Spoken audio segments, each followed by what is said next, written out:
Hello, Tech Pros, episode 220. Welcome to the podcast where I chat with professionals who are getting the job done using technology 7 days a week. Each week, we start with Motivation Monday. Tuesday is about productivity, Wednesday, leadership, Thursday, technology, Friday, people and communication, Saturday, entrepreneurship, and Sunday, being unplugged. All right, let's get started.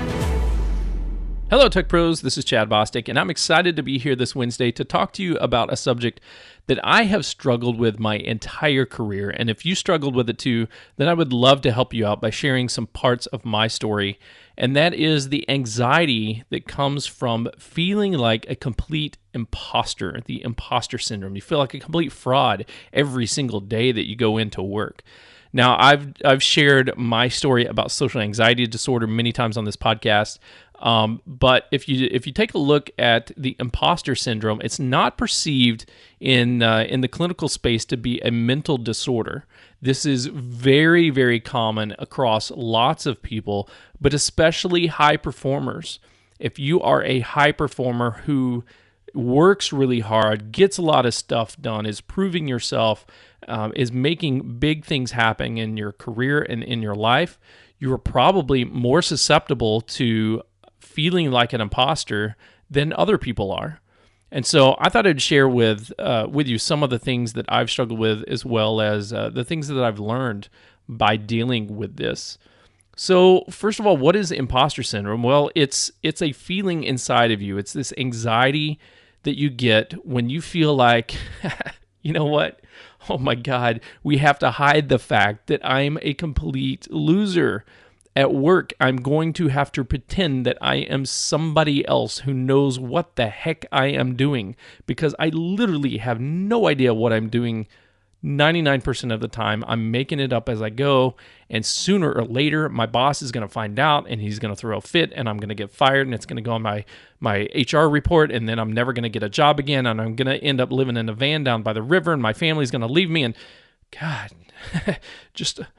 Whew, I can feel all the anxiety coming back just talking about it, just thinking about all the things that I have thought across my career. It's horrible. It can hold you back. It can so hold you back from doing great things, but also drive you to do so many things that you don't want to do or you don't need to do. But it creates these emotional reactions within us that we feel like we need to compensate by doing strange behaviors or behaviors that we don't necessarily need to do.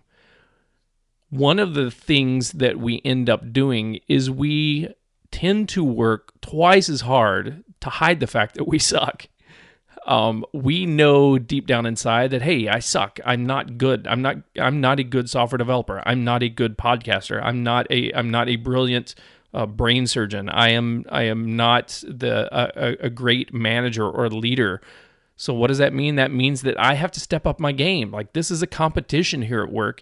And for me to compete with the amazing, brilliant, incredible people that I am surrounded with here at this office, here at this job, wherever that may be, that I have to double down and work twice as hard as anybody else, because I feel on the inside like a failure. I feel on the inside like an imposter. And what I don't want is for any sign of that weakness to come out. I feel like I need to put a veneer in front of the actual me. I need to put some sort of fake facade in front of the real me that shows people that, by golly, I'm going to get it done. And even if I make a couple of mistakes here and there, it will be overshadowed by the fact that I'm working twice as hard as anybody else. Well, here's the thing: is like in a group of high performing individuals, there's a great number of those individuals that fear the same thing, that have the same feelings. We all struggle with the fact that, we have weaknesses, and a lot of the things that we do in business is react to situations. And many of those situations are situations we have never been in before, or we have been in a similar situation in the past, but this particular situation is very unique because of I don't know, because of the technology, because of the people, because of the culture, because of the economy, because of whatever's going on. And so life in general is constantly in flux. It's constantly changing, and life is is always throwing a new curveball at us every single day. And because we don't feel comfortable about that new curveball, because we have never seen it before, we have never thought about dealing with that curveball, we feel on the inside that we don't know what the heck we're doing. And we feel that you know what, we don't belong here. Like having this job, whatever this job is, for me, it was software development and then in IT leadership. I felt many, many times over the course of my career that I did not deserve the job that I had. I did not deserve the role in the company that I had. I did not deserve the paychecks that I got week after week, month after month, because even though I was making progress, even though I was getting things done, like I did not have a degree in computer science. I actually have never gotten a degree at all. So that was a huge impact to me. It impacted my, it had an impact on my social anxiety at work, but also had a huge impact on feeling like an imposter every single day. Especially as I moved from like a small startup where it was just a scrappy group of 3 or 4 or 5 people working on products together that came from a diverse amount of backgrounds, to going into big Fortune 100 enterprise IT organization where everybody there was, you know what, they had a degree or they had multiple degrees, master's degrees. They had so much education going on, and then they had really awesome experience at other companies across a wide range. Whereas I just kind of did this little .com thing, doing multimedia CDs for bands like Iron Maiden and Van Zant and Shania Twain and stuff like that. So I felt like a complete failure, complete imposter for most of my career going into, especially going into the enterprise, because I didn't know what the heck I was doing. In this new organization, such a big organization, they use terminology and they use lingo. They use words and phrases that meant absolutely nothing to me. So for the first 2 or 3 years, I would sit around the meeting kind of shaking my head, just nodding, going along with the flow, just nodding, going, yeah, oh, that's interesting. Oh, yeah, that's a great point. I'm going to take some notes there and take some good notes. And then when somebody would ask me a question, I'd be like, you know what? I'm going to have to think about that. That's a really good question. Man, that was so insightful. That was a really deep question. I'm going to have to think about that. That was the words coming out of my mouth, but really what I meant was I need some time to go Google this and figure out what the heck you're talking about, because I literally have no idea what question you just asked me, whether it was something about technology or whether it was something about the culture of the organization, or in my case, I work for an energy company, an oil and gas company, some specific terminology that dealt with pipelines or flow rates or drilling or production or the accounting behind oil and gas. All these things that I had no experience with, I had no education with, and while I was shaking my head saying, yeah, I'm going to have to get back to you on that. That's a great question. You've really made me think in a new light. It was really me thinking, oh my God, please, please, please don't fire me. Please don't tell my boss that I'm sitting here having no idea what the heck you're talking about. And so I worked really, really hard to hide the fact that I sucked, or hide the fact that I thought that I sucked, and I felt like a complete failure. So that working really, really hard did a couple of things. First of all, it overcompensated my fear of getting fired. It overcompensated for the fact that, I did feel like a failure. I did feel like an imposter, and it allowed me to feel a little bit better about myself because I was working hard. Like, I'm not a slacker. I'm not going to sit around and just say, look, I don't know. Beats me. Good luck with that. Hope you can figure it out. I hope you can get that problem solved. No, I'm going to try to solve it. Like, I'm going to try to fix it.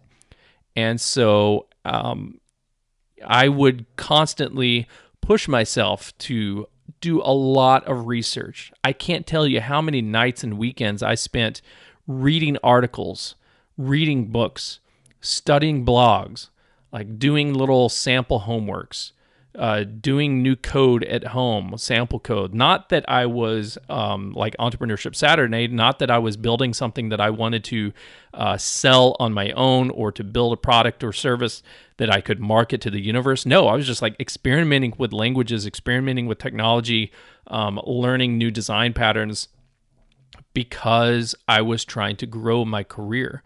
Now, that was good. There's nothing wrong with it. There's nothing wrong with trying to grow your career. There's nothing wrong with trying to learn new things, continual education. That's fantastic. That's awesome. But why are you doing it? Are you doing the continual education? Are you doing the learning? Are you taking the quizzes? Are you reading the books because you're trying to better yourself and you're trying to, expand your horizons? Or are you doing it because you're afraid of people finding out that you're a complete fraudster and that you have no idea what you're talking about and you have no idea what you're doing at the office? If that's the case, then what you're really doing in those extra hours when you're working really, really hard, instead of putting in 8 hours a day, you're putting in 10, 12, 14, 16 hours a day. What you're doing is cutting your salary in half, and you're overworking yourself, and you're cutting out all of the amazing things in your life that you should be doing or could be doing outside of work. Now, again, absolutely invest in your own career, absolutely invest in your own education, but you don't have to work 120 hours a week, 80 hours a week to make up for the fact that you really should be getting paid as a lower paid employee, right? So what I felt like was when I got into this career, the pay scale of going from a small startup to a big enterprise IT department, well, there was a significant pay jump. And just like walking in the door, I got a significant pay increase that I had not seen in that small startup when I was, first starting my career at the age of 22, 23. Now, at the age of 26, 27, and moving into a big corporation that was in a hot sector, a hot industry, that they were throwing a lot of money at different problems, some of that money fell my way. And I felt like a complete fraud because all of a sudden, overnight, literally my pay had increased by like 100%. I had doubled my income just by moving jobs. And there was a part of me inside that said, Chad, you don't deserve this. What you deserve is $10 an hour, back what you were making when you first started your career. What you deserve is a lot less money than this. Who are you? You have no college degree. You have no experience in this industry. You have no idea what they're talking about in these meetings. You don't deserve this money. So it started to hold me back. First of all, I worked extra hard and extra hard, and that ate up a lot of time after hours, but it also ate up a lot of brain cycles constantly every day throughout the day. I'm thinking about what do I need to do? What do I need to do? What do I need to do? And that anxiety, that nervousness, that panic that I lived with for, so many years. I lived with this panic and anxiety so long of just constantly what do I need to do next? What do I need to do next? Looking back, I saw the same thing across many of my peers, especially the peers that were high performers, the peers that were, they were renowned across the organization as rock stars who were getting it done and making things happen. Unfortunately, I saw those rock stars spending lots of late nights up at the office. I saw a lot of people sacrificing time and major life events with their family to come be at the office. And maybe they felt the same way as I did. Maybe they had anxiety. Maybe they didn't. I don't know. I don't want to put that on them. But I think there's far too many people in corporate America, in IT, in technology, that are struggling with the fact that they don't believe in themselves. They don't have the self-confidence they need to just, approach their career day to day, approach every day as a new set of problems that we're all going to discover together, and we're going to face these problems, we're going to get some experience, and we're going to move on to the next day. And tomorrow, there will be new problems to face. We don't need to stress about it. We don't need to worry about tomorrow's problems. We just need to worry about today and work on it to the best of our ability and then move on and not worry about how strong our ability is. So this diligence that goes into this working hard to hide the fact that we think we're suck, it's not the only problem. The imposter syndrome is a recursive problem. It is a problem that can get worse and worse and worse the deeper we get into it. So what happens is we're working really hard to overcompensate, and we end up getting promotions. We end up getting raises. We end up getting bonuses. And then that little voice inside of us, that mean, nasty, evil little voice that I want to just put duct tape over that mouth and tell it to shut the heck up. That voice says, you don't deserve this promotion. You don't deserve this bonus. You don't deserve this raise, this extra money, these accolades, these people thanking you and congratulating you. You didn't earn this. This wasn't your smarts. This wasn't your talent. This was the extra hours that you put into it. That's the reason that I got this. I got these accolades because of the extra hours. So instead of working 40 hours a week, I worked 60. That's why I got this raise. That's why I got this bonus. That's why I got this promotion. And so this recursive problem of feeling like an imposter makes it worse and worse and worse. So now, oh my gosh, I got a raise. I didn't deserve the money I got. I didn't deserve the money I had when they were paying me to work 40 hours. So I started working 60 hours. And now they're paying me more money. I'm going to have to work even more. I'm going to have to work even harder. Now I've got a promotion. I've got more responsibility on me. I've got more things that I need to be getting done. I'm going to have to double down and work even harder. Forget 60 hours. I'm going to have to put in 80 hours to now make up the difference for the lack of intelligence, the lack of charisma, the lack of whatever it is that I'm struggling with internally. I have all these faults, and I need to make up for those faults, and I need to do even more work in my career to make up for that, right? And so it becomes this recursive problem where every time we get a raise or get a bonus or get a promotion, we start feeling more doubt. We start feeling more anxiety. We start feeling more stressed out, not stressed out about the work, but stressed out about our internal mindset, our internal acceptance of ourself. We don't accept the fact that we deserve this raise. We are not accepting the fact that we have earned this bonus or earned this promotion, that it was just fate, or it was just, a fortunate bad decision by our manager or by our boss, or it was because of all those extra hours that we put into that project. It wasn't us, right? It was other circumstances. And so we start leaning more and more on other things like working extra hours to try to hide the fact that we're an imposter. And it starts getting worse and worse and worse and worse. And as the years go on, right, we worked at that position for a year and a half, we got a promotion. We worked at that position for another year, we got a raise. We did that thing for 3 more years, we got another promotion. We completed a big project, we got a bonus. And after the course of 5 years, 10 years, 15, 20 years in our career, it gets worse and worse and worse and worse. That recursive problem means that the imposter syndrome builds on itself. The further we get in our career, the more of an imposter we feel like. It's not like, oh, I feel like a failure. I feel like an imposter. I feel like a fraud when I first got the job, when they offered me the position, when HR sent me that letter and saying congratulations, or when the boss called up and said, hey, we would love to have you on the team. Felt like a complete imposter then, right? Well, now, 20 years into it, oh my gosh, I feel even worse.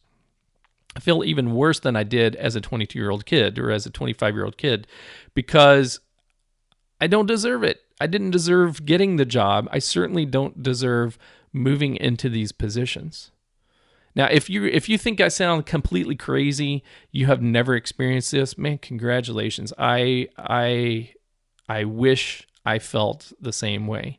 But if you do feel this way, if you do feel like, you know what, That's exactly how I feel. I feel like I don't deserve all these things that are happening in my life. It's not me that's getting the projects done. It's the team. I'm like the weakest link on the team. I'm the one holding the team back. Otherwise, they would have gone a lot further. They would have gotten a lot more done. But I was there weighing them down. But the team was successful. They got amazing things done. And I'm capitalizing on the team's success. I'm getting a promotion, or I'm getting a raise, or I'm getting a bonus because the team got our project done. We got a lot of things done, but I really, really suck. And what I really need to do is just get fired. Somebody needs to fire me. They need to find out what a fraudster I am. Maybe we start talking about it to our friends. Maybe we start mentioning it to our boss, and it starts coming out in a negative way. We'll talk about how our insecurities, our imposter syndrome, how that comes across to other people. In just a moment, we'll talk about that. But first, we'll take a quick break and thank our sponsors. This episode of Hello Tech Pros is sponsored by Minio Cloud Storage.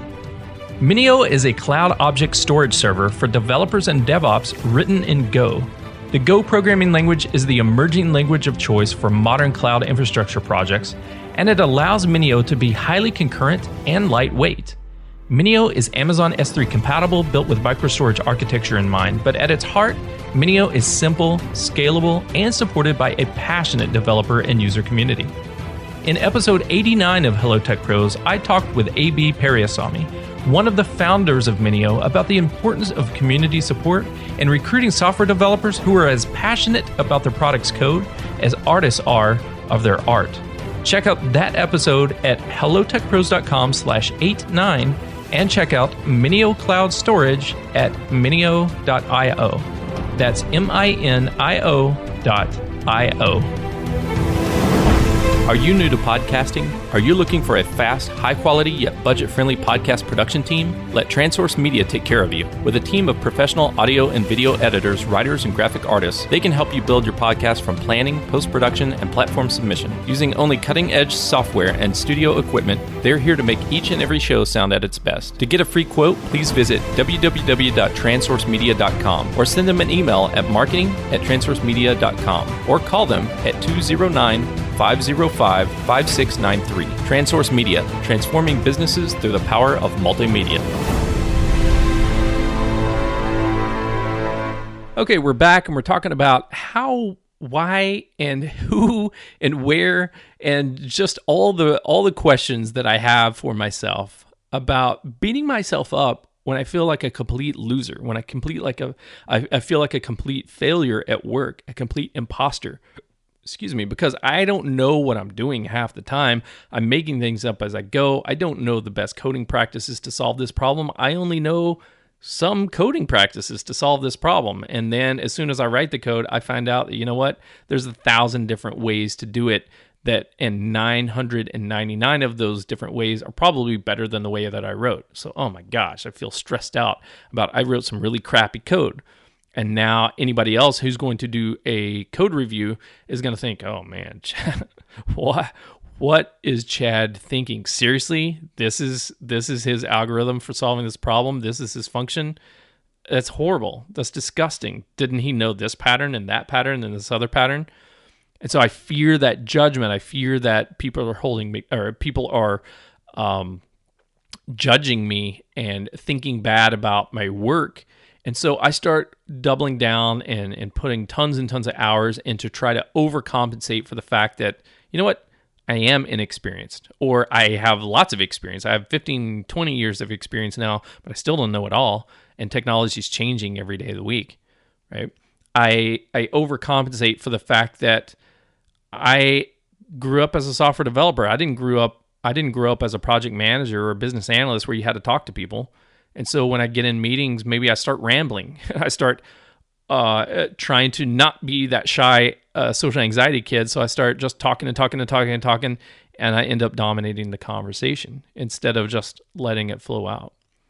So what happens is this imposter syndrome, this anxiety, this internal anxiety about feeling like a failure, feeling like a fraud, feeling like you're not good enough for the position, what that can do after it gets recursive, right? After it gets worse and worse and worse, the higher it gets, we get really down on ourselves and we start thinking horrible thoughts, and those horrible thoughts can manifest itself into self-deprecating comments. It can manifest itself into a lack of self-confidence in the workplace. And so even though we're a high performer, sometimes we can come across to people as kind of a whiny little punk, because we're like, it's not good enough. It's only blah, blah, blah, blah, blah, blah, blah. And they're like, holy crap, dude. Like, seriously, I couldn't have done that. There's no way I could have done that. And you're saying, oh, I'm sorry because it sucks so bad. It's like 10 times better than what I produced. I don't know how you did it. And so people are like, no, Chad, that's awesome. Don't say it sucks. That's amazing. Like, that's perfect. Like, why did you take so long to deliver it? You could have delivered it at half the quality, because I just needed a report that showed, what our financials were. I didn't need all this design and color around it, right? I didn't need the perfect formatting. I didn't need you to solve every little minutia problem of why the page break happens when it does. What I needed was just to see where our financials were. I don't need to see it on my phone. I don't need it to print out perfectly. I just need a little web page to scroll down, see what the see what the results were. And you have delivered something that's amazing and it's incredible, but it's above and beyond what I asked for. And so now it seems like you kind of wasted a lot of time. What I need you to be working on was something different, something else. So, our anxiety can manifest itself in these self-deprecating comments that shows a lack of self-esteem. It shows a lack of self-confidence, and it also derails our time away from the priorities of what we should be working on, and makes us really, really nitpick ourselves and hold ourselves to the highest standard and the highest level, where we spend hours and hours and days and months and years working on these tiny little problems that nobody else cares about and nobody else sees, and that's not a big priority. And so when that happens, it actually shifts our attention away from the big problems. When we're not focusing on the big problems, we're focusing on trying to cover up the fact that we're a failure. We're trying to cover up the fact that we're an imposter. We're trying to overcompensate for this lack of self-confidence. Sometimes that can waste the company time. It can waste our time, not just take time away from our family, but also take company resources away from the big problems that we should be working on. Instead of saying, hey, you know what? Here's my first draft. What do you think? Take a look at it. Give me some feedback. Maybe that first draft is not polished, right? Maybe we need to hear some feedback that says, it's a good start, but take this, move this, go here, do that, add this, add that, right? Whatever those next steps are. Sometimes we need to hear that. Sometimes we need to provide that first draft and hear, perfect, that's exactly what I need, thanks. Now move on to this critical thing over here. Instead of worrying about, I can't show it to my boss until it's perfect. I can't show it to my customer until it's absolutely nailed down and works 100%. I can't show it to a potential investor until I get it right. Like, I have to put 1,000 pages in my PowerPoint presentation, 1,000 slides in my PowerPoint presentation, because I don't know what that investor, or I don't know what that chairman of the board, what questions they're going to ask. So I need to over deliver with a bazillion slides that can answer every one of those questions. No, you don't. You need to cover the important stuff. You need to cover the important things. I need to develop every single option in this software, every conceivable feature that someone may ask for. I need to check every single branch of the code and test each if-then scenario to make sure that there's no possible. I got to pass in every type of value, right? A number, different types of numbers, text data, XML data, JavaScript, JSON. I got to pass everything in and see if I can break it, because I don't want those dirty hackers to hack it up. Yeah, maybe. Are you dealing with financials? Are you dealing with people's social security numbers or their health information? Sure, you need to do that. If it's just a report that's going to go to your boss that tallies up the timesheets from all the employees in his 4-person team, do you really need to do all that? Probably not. I'm worried about scale. It needs to scale up. Probably not. Right? Have conversations with people. Don't be afraid to show people your imperfect product. If you have an imperfect product, that doesn't mean that you're an imperfect person. You're an awesome person. You need to be happy with just where you are at in life. You need to be proud of all the accomplishments that you've had. And so this imposter syndrome, to sum it all up, it's the number one reason we get held back from promotions and raises, is because we don't feel like we deserve them. Maybe we feel like our work deserves it, right? Maybe we think that the hours that we put in deserves the promotion, but we, down deep in our core, we don't deserve this promotion. We don't deserve this raise. We don't deserve this bonus, so we don't ask for it. We never come to our boss and say, you know what, I think it's time for us to start talking about the next step in my career. I have put in now four good long years in this junior role. I'm ready to move up into the senior role, or move from a senior to a lead, or I'm ready to move into management or architecture, or whatever that next step is in your career. What's the roadmap look like, and how do I get to that next level? I think I'm ready. What do you think? Right? We don't have those conversations with our bosses because we don't feel like we deserve the role that we have today. And so it's a huge psychological detriment that we can impose upon ourselves. And what you need to understand is that most everybody in the job is feeling the same way. A lot of people are feeling the same way. Instead of having these internal conversations with yourself about how bad you suck and how bad you need to work harder, have a 360 conversation with everybody around you and say, hey, I would like some performance feedback. What do you guys think? Ask your peers, ask your boss, ask your boss's peers, ask your boss's boss, ask your customers, ask your employees, ask your contractors, ask your interns, ask everybody around you. Just take them one-on-one, send an email. When you're out to lunch, just keep it casual. Hey, I'm trying to improve my career. I'm trying to get some feedback. What do I need to improve on? But also, what do I do really well that you guys appreciate? What do I do really well that I need to stop stressing about? And you'll get a diverse range of answers from all the different people that you come in contact with. But the number one thing that you need to do when you ask for that feedback is accept it at face value. Accept it as, in their opinion, what they see is, you're great at this. And more than likely, most people, 99% of the people you ask, they're not going to give you any constructive criticism. They're not going to say, well, I would say that you actually completely suck in all areas and then you need to quit, right? Nobody's going to say that. They're going to say, oh man, you're awesome.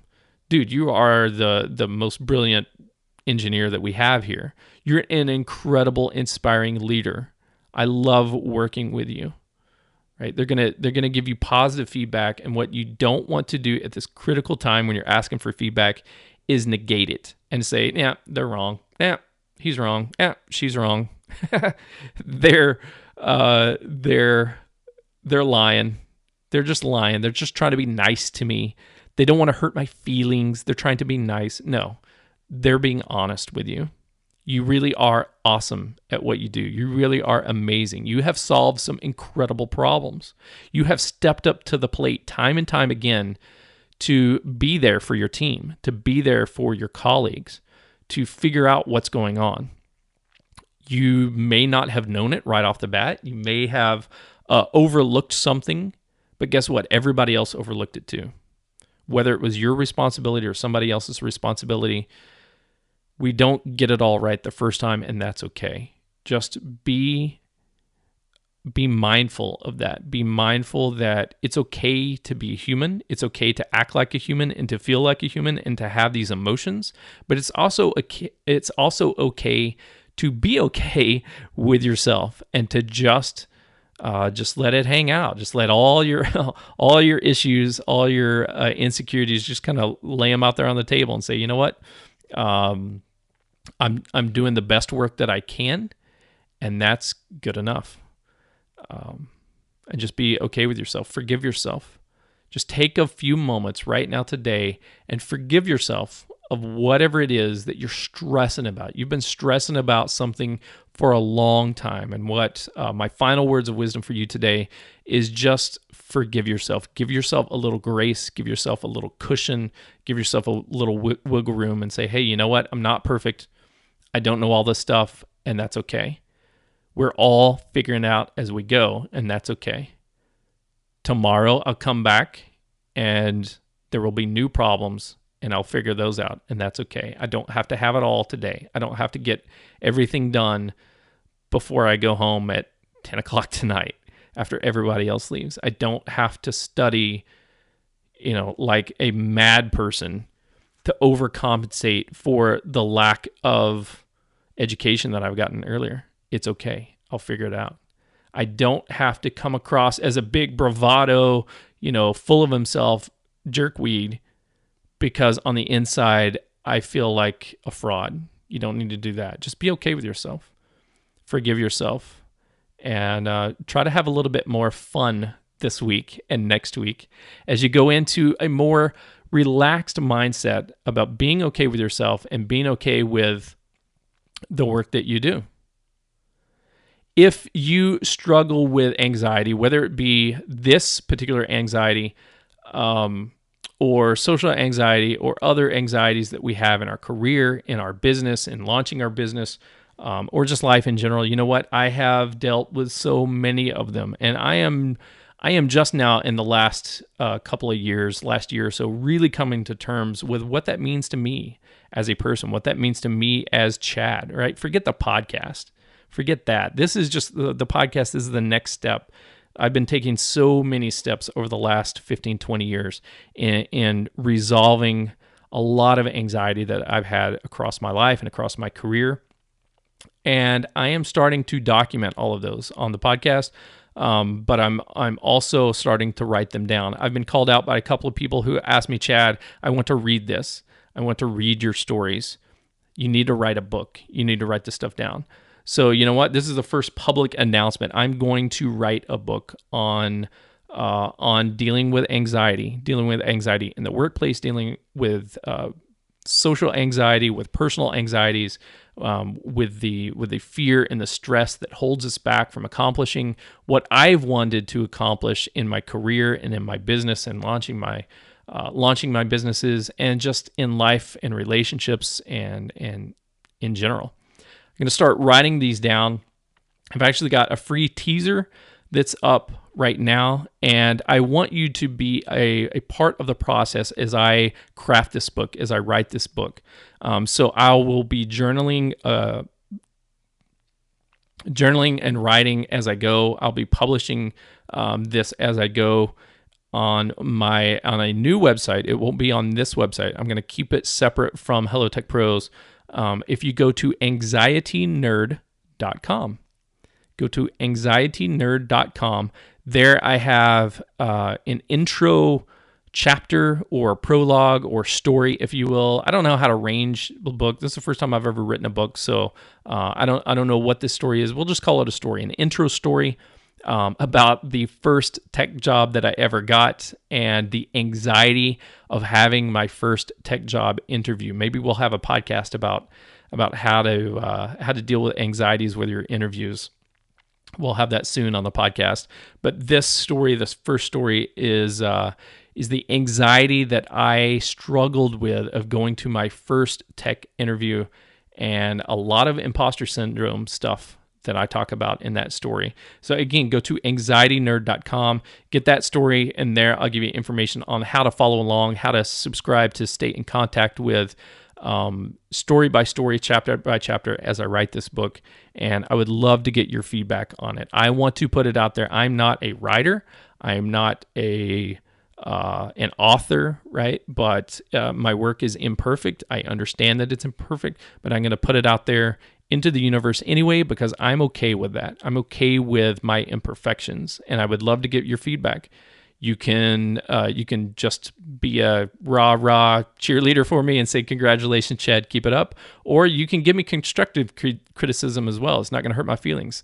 I was born in Texas, raised in Oklahoma, and I have a little bit of redneck in me. English was not my first language.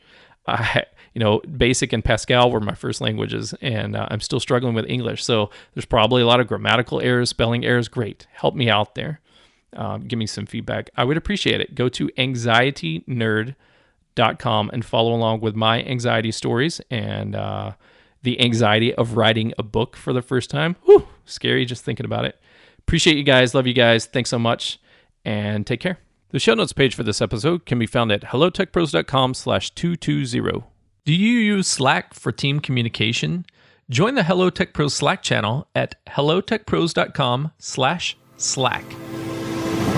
If you enjoyed this episode, please leave a review, subscribe to this channel, and check back tomorrow. This has been Leadership Wednesday, but tomorrow my featured guest and I talk about technology. On Friday, people in communication. Saturday, entrepreneurship. Sunday, being unplugged. And then next week, we kick it off with Motivation Monday, followed by Tuesday, productivity. And then we're back again on Wednesday to discuss leadership.